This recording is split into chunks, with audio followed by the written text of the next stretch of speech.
क्या आप real life monsters पर यकीन करते हैं?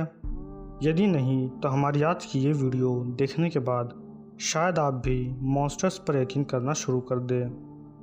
इन वीडियोस में दिख रहे जीव क्या हकीकत में मौजूद है या फिर ये किसी तरह का VFX है? इस बात की पुष्टि करना बहुत ही ज़्यादा मुश्किल है, पर फिर भी ये वीडियोस बहुत ही ज़्यादा रहस्यमय चीज़ों से भरे पड़े हैं। So let's start our video, और आगे बढ़ने से पहले please like and subscribe to our channel.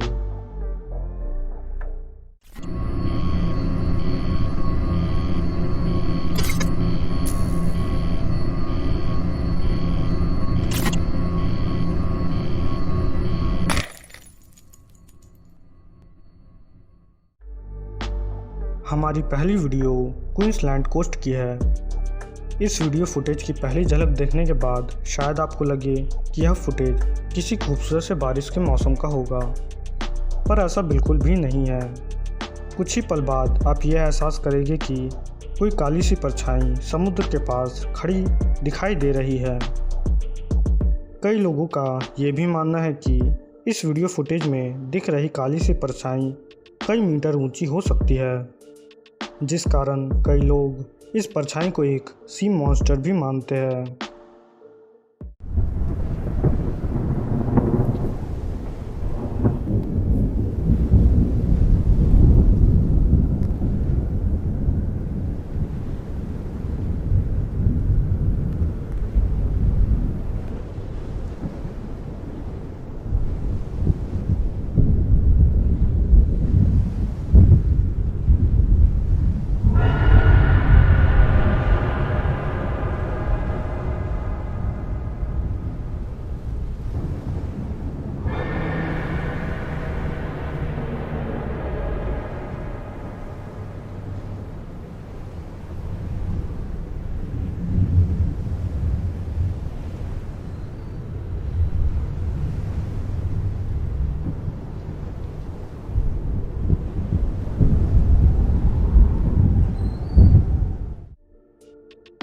शायद आप गॉडजिला मूवीज़ देखे हो, पर क्या आप जानते हैं कि ये क्रीचर आखिर आया कहाँ से? ये जीव जापानीज़ माइथोलॉजी का एक क्रीचर माना जाता है, जिसको जापानीज़ भाषा में गोजीरा नाम से भी जाना जाता है। इस माइथोलॉजिकल क्रीचर पर कई सारी हॉलीवुड और जापानीज़ मूवीज़ भी बनाई जा चुकी है, पर क्या आप इस बात पर यकीन कर सकते हैं कि यह क्रीचर वास्तविकता में है? कई सारे जापानीज़ लोगों का मानना है कि यह जीव हकीकत में मौजूद है। लोगों का यहाँ तक मानना है कि ये जीव पैसिफिक ओशियन में रहता है, पर यदि आप इन जीवों या मॉन्स्टर पर यकीन नहीं करते हैं तो हमारी ये फुटेज ज़रूर देखें।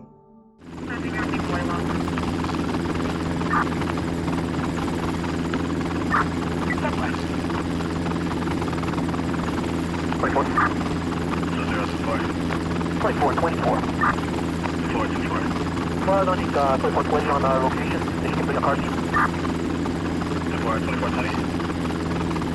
Yeah, I don't have one with me. I got it. Thank you. And 2024 first one. Yeah, just the guys record for the UCR to report. So yeah, 1320 is going to be John Adams, 3269, 3269, 1477, 588. This is just one incident, so we just need one party number, which is going to be a 232588. हमारी इस footage को पहली दफ़ा देख शायद आपको लगे कि यह किसी आम से फॉग डे का फुटेज होगा, पर ऐसा बिल्कुल भी नहीं है। इस फुटेज को पहली दफ़ा देख शायद ही कोई शख्स इस पर यकीन कर सकेगा। इस फुटेज में हम एक काली सी परछाई को देखते हैं जिसके लंबे लंबे टेंटिकल्स हैं, पर सबसे ज़्यादा डराने वाली बात तो यह है कि इस परछाई की ऊंचाई ही एक बिल्डिंग से ज़्यादा है। इस फुटेज में यह परछाई सडनली कहीं से आ जाती है, फिर एक बिल्डिंग को गिराने के बाद सडनली कहीं गायब हो जाती है।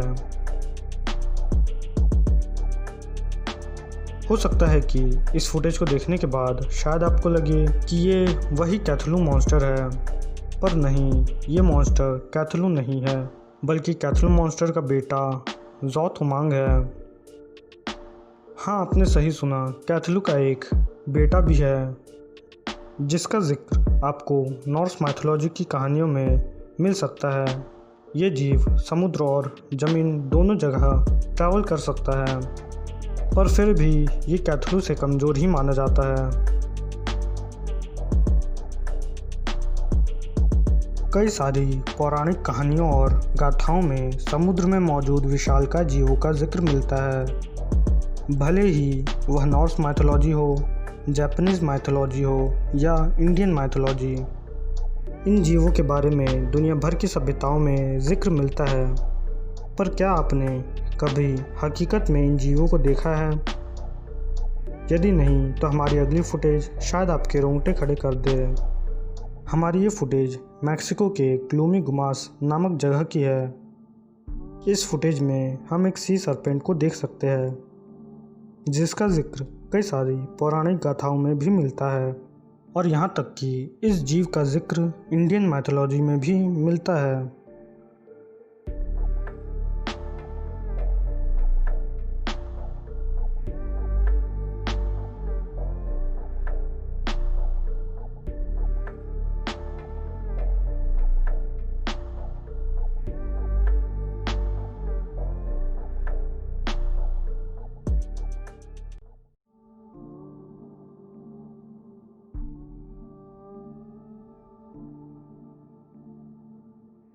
क्या आप पौराणिक कहानियों पर यकीन करते हैं?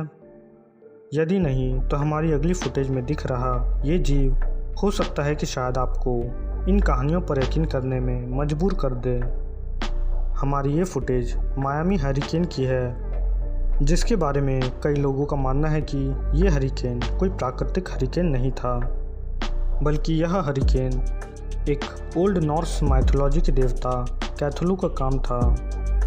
दुनिया भर में कई लोग आज भी इस नॉर्स माइथोलॉजी के देवता पर यकीन रखते हैं और यहाँ तक कि इस देवता की पूजा भी करते हैं। लोगों का यहाँ तक मानना है कि ये जीव कोई मामूली जीव नहीं, बल्कि खुद समुद्र देवता है। कई धर्मों में इस जीव को एक माइथोलॉजिकल क्रीचर या एक डीमन माना जाता है, पर वहीं कई अन्य लोग इसको एक देवता मानते हैं।